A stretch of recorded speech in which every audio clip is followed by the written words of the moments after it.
All right, hope everyone had a good month. This is going to be the Jupiter, Florida real estate market update for October 2023. Before we get into the local data, let's back up a little bit. Let's talk about what's going on at a national level first. On a national level, sales hit a 7-month low last month. There's three main reasons for that I see. Limited inventory, so buyers don't have a whole lot of choices, not a lot of pressured sellers, so we have limited inventory on the market. You have a rapid growth of home prices. Here in South Florida, things have doubled in a real short period of time. On the national level, prices have increased, so higher barrier of entry. It's harder for people to buy when prices are higher, right? Totally logical. And of course, the real killer here, interest rates. The old adage, don't fight the Fed. The higher interest rates go, the more unaffordable a product becomes, or a mortgage becomes. So those have been the three big headwinds. Don't really see any of those changing anytime soon, but we'll see how it plays out. But that's what's going on the national level.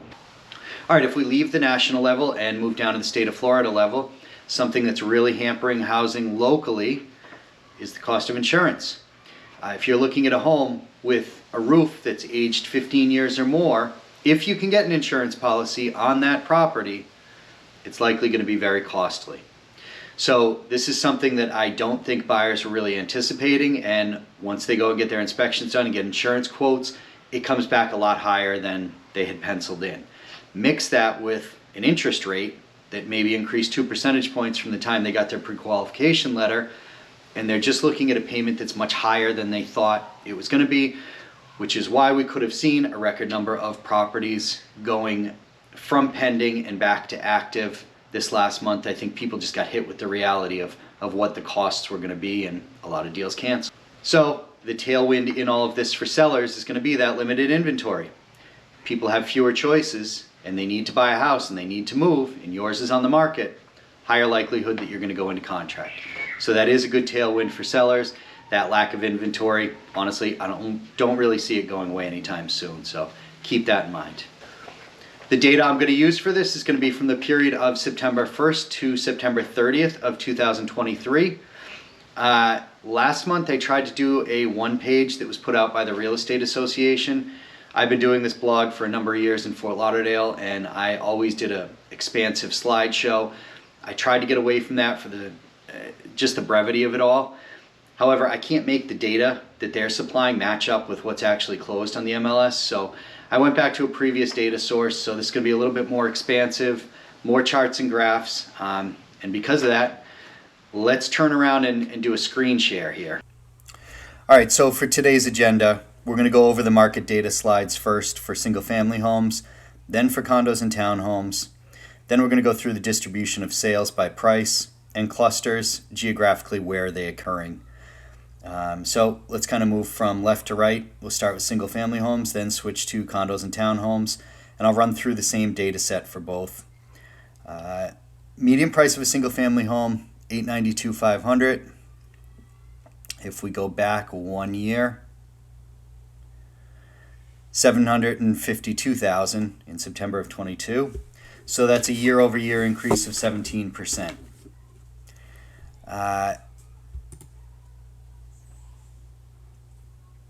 Number of properties sold. So this to me is one of the 2, possibly 3 most important data points I'm going to pull out.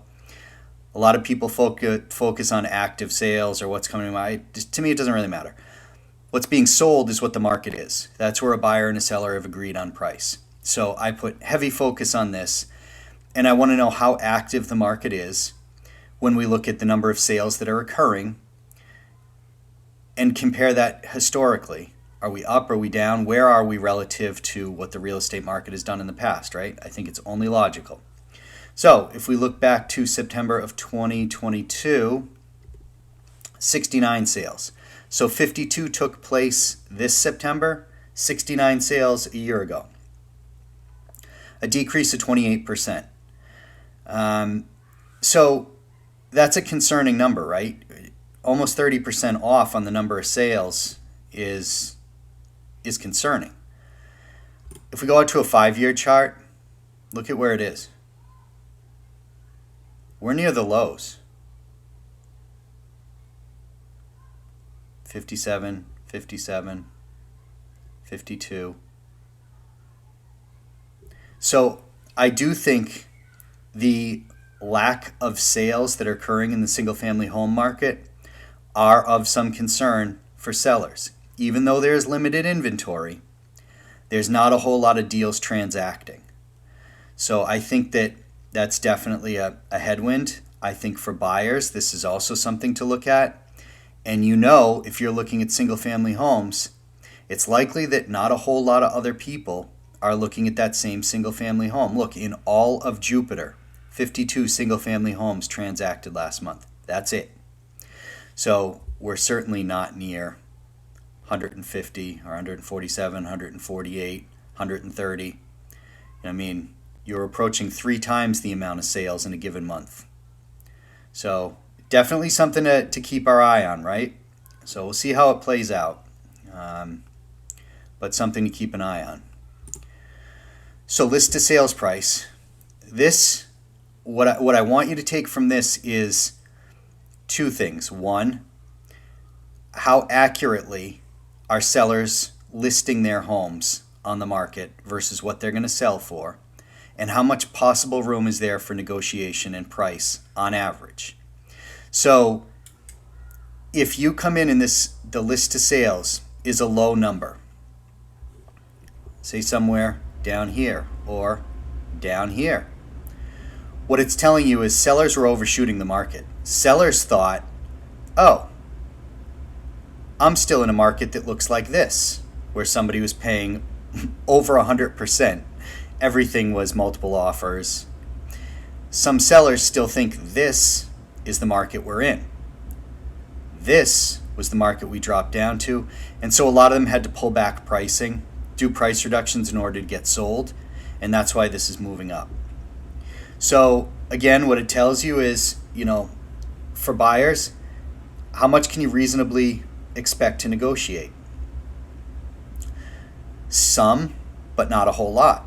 For sellers, what this is telling you is don't be down here. Price your home right from the start so that you don't have to go through this.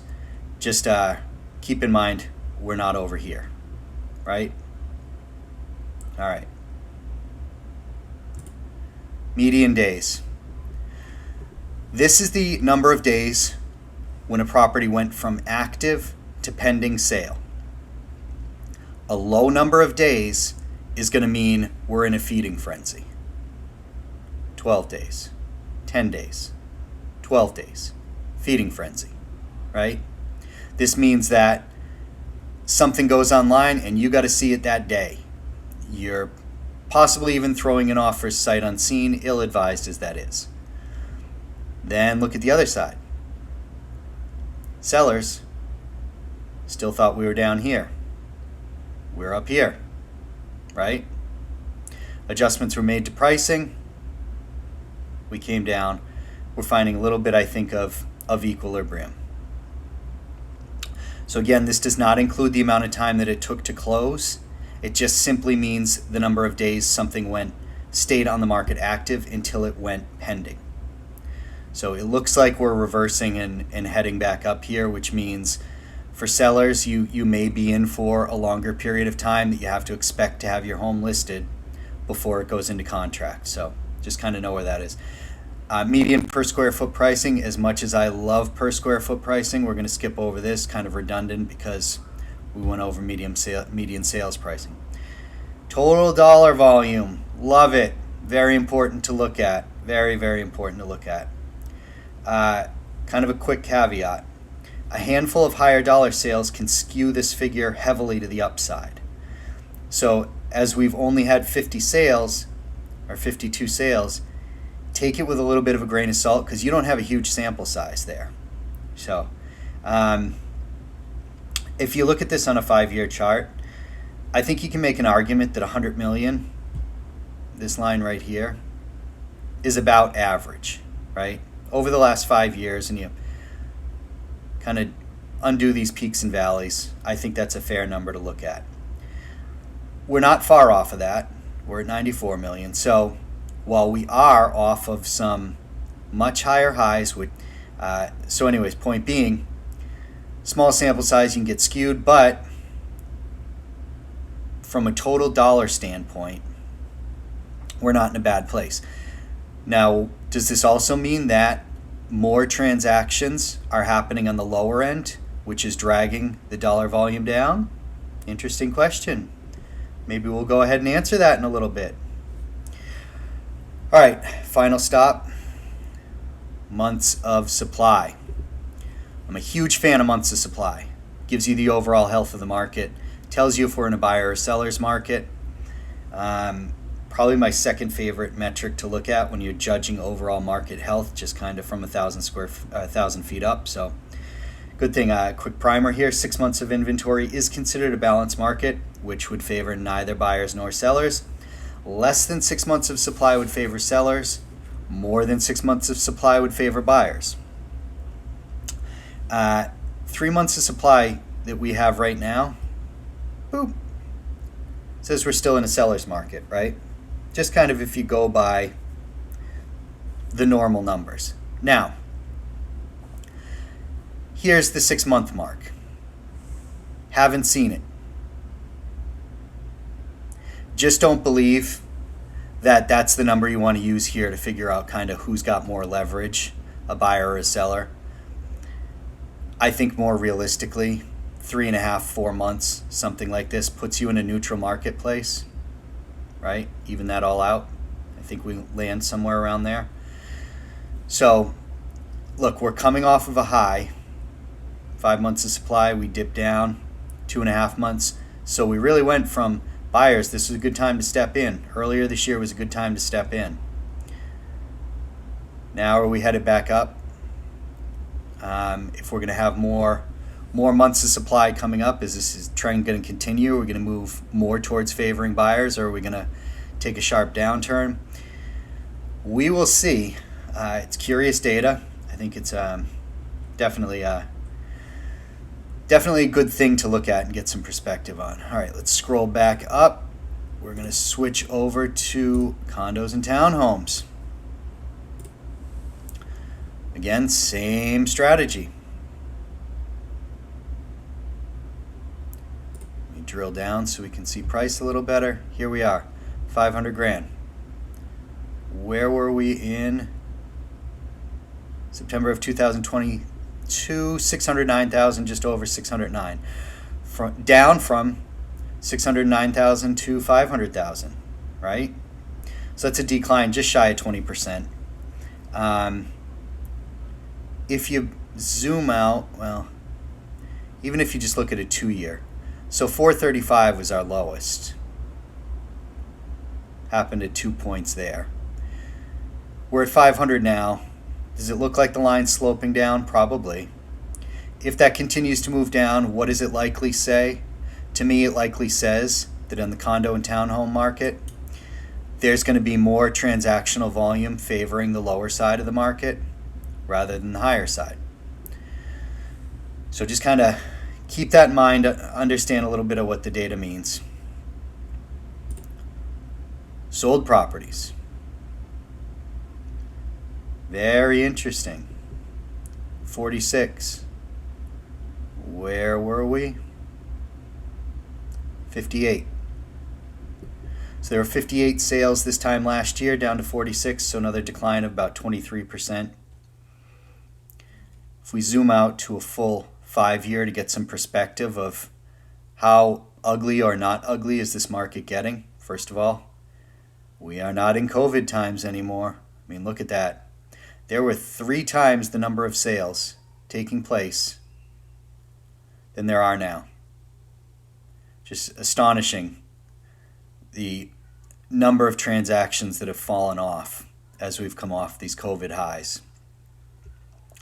So looks to me like a straight down trend line, which would be a bit concerning for sellers, right?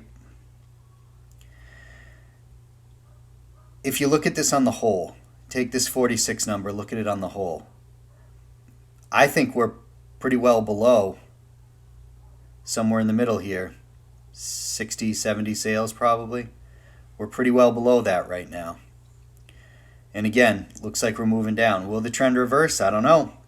But right now, it looks like this could become more of a buyer's marketplace, and sellers listing condos or townhomes have to be cognizant that it looks like the overall market has some headwinds coming at you. List to sales, again, I'm just going to kind of breeze through this. Here we are again. No negotiating room there. Whatever you asked, you got. Here we are coming down. Looks like we're trending back up, but we'll see what happens. Days on market. This one's kind of interesting. I think at this point, you can assume that with the list of sales at a relatively normal level, days on market a bit above normal, but heading down, that sellers are already pricing in their properties to sell it a little bit more aggressively than they were. At least I think those are the ones that are selling. So I think it's something interesting and something to keep an eye on. Again, it looks like our median days are heading down, which would indicate that sellers have recognized that we're kind of coming up from all this. We'll see. Again, something interesting to keep an eye on. Going to breeze over this one and land on this one. So if I go in so you can see September,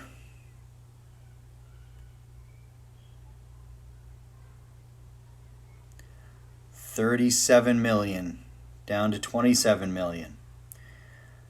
Decline of 31%. So that's a pretty big beating right there, right? So median sales price is down, total volume is down. So can you conclude that there are more deals happening in the lower end of the market, and that's what's pulling it down? What do you think? We'll answer that one in a minute. Months of supply, here we go again. There's the balanced market on a national level. Have we seen it? Not happening. Closest we got a few months ago up here. Again, buyers, this is when you wanted to step in. Now, does this indicate that buyers have stepped in? And because buyers are eating up the inventory and no new inventory is coming on, that's why it's trending down? Most likely, yes. That's how this one works. So, supply's up 40% year over year. Let's see if I can find you here. Where are you? There we are. So kind of a ski slope on the way up. We'll see if it turns into a mountain on the way down. But anyways, I think it's a tailwind for sellers, and it's a headwind for buyers if this trend does continue. So let us take a look now at the bracketing slide. All right, let's take a look at the brackets now. Let's switch back to single family homes here. Here we are, professionally done graphic by yours truly. So this is a pretty even distribution, right? 500 to 750,000, 25% of the sales, 750 to a million, 30% of the sales, right? Now, I'm just going to take, for the fun of it, 2 million and run up. That'll make up 28%, 28% of the total sales. So if you were to make this 2 million and up a bracket, you'd see 28% here. 30, 25.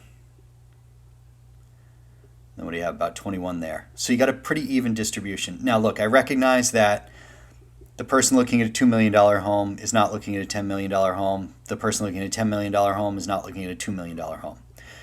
So I'm just trying to kind of illustrate these clumps as kind of an overall view. But once again, here's where I really want to focus on. Look, take these two together. 55% of the total sales taking place between $500,000 and $1 million. 55%, right? So that's going to be your most active segment. But again, there is a decent price distribution here. Does that same thing apply over to condos and townhomes? What do you think? All right, so here is going to be condos and townhomes. Remember how we had that nice even distribution on the single family home side? This looks a little different now, doesn't it? Now, mind you, this doesn't account for Jupiter Inlet, so it's going to take out a lot of the condos that are right along the beach there. But again, we're staying within Jupiter limits by itself because that's how we're running the data. So if you want to look at the Inlet or Tequesta or something separately, happy to do that for you. But for the overall feel, this is what we're going to go with. So let's take a look. Here we go again. Almost half the volume, between 500 and 750,000. Almost half, right? So where are the most buyers in this market? They're here and they're here, right? That's where the most number of people are transacting. Now, if you lump this in, let's say this a different way. Lump this in, lump these in. All right, let's say this another way. Ready for it? 90% of the condo and townhome sales that took place in Jupiter last month were for less than $1 million. 90%. So, if you call me up and you say, hey, Casey, I'm thinking about selling my place. I say, great. Let's talk about value. And you say, oh, I know the value. It's worth 1.1. I'm going to say to you, might be worth 1.1. But it looks to me like buyers are inputting $1 million on whatever search platform they're using, and they're stopping at that price. You probably aren't even going to get seen here, right? So I think it's something really important to understand where the sales are taking place, irrespective of appraised value and perceived value and everything like that. I think it's really important to know, look, 90% of the sales are taking place here. If you're a seller and your condo or townhome is worth less than $1 million, and you know we've got limited inventory right now, and you know sales are declining right now, I'd probably want to jump into the market if I was considering selling, because just statistically, that's what is going to make sense, right? Conversely, if I was thinking of selling and I'm in one of these slow-moving brackets, I may just want to hold off, because I know somebody coming in probably is looking at a bunch of other stuff that's been on the market for a long time also, and they're just going to send me a low offer. So if I can wait and I'm in this group, I might just wait. Now again, there is some appetite on the highest end. These are going to be in Admiral Cove. So that's a little bit of a different beast, but anyways, I just kind of want to give you the overall feel and understanding of where the market is moving, right? Now, let's move on to a map view of these sales. All right, so where are the single-family home sales taking place in Jupiter? Here you go. This is them on a map. I see pretty even distribution, right? Pretty even. So I think it's good just to give you a perspective once again if you're a seller.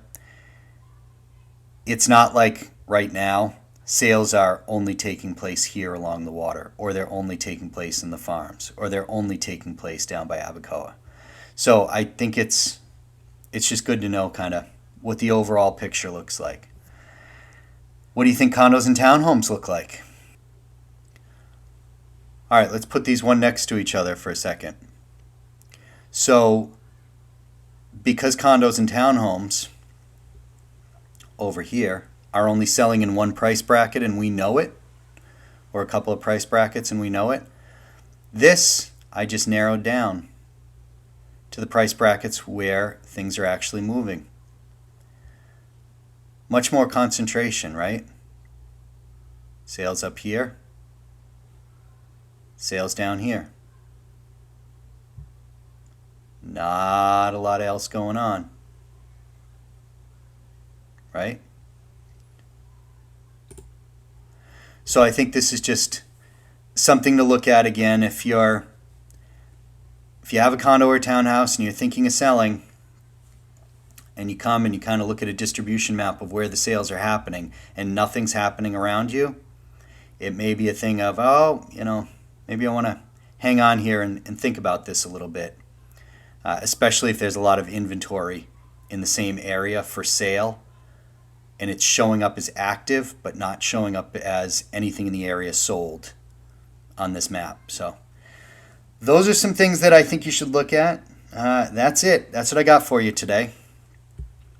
I thank you for taking a look at all of this with me. As always, if you learned something, please like and subscribe to the channel. Of course, please call, text, or email me. I like to talk about real estate. It's what I do. That's it. We'll see you next month.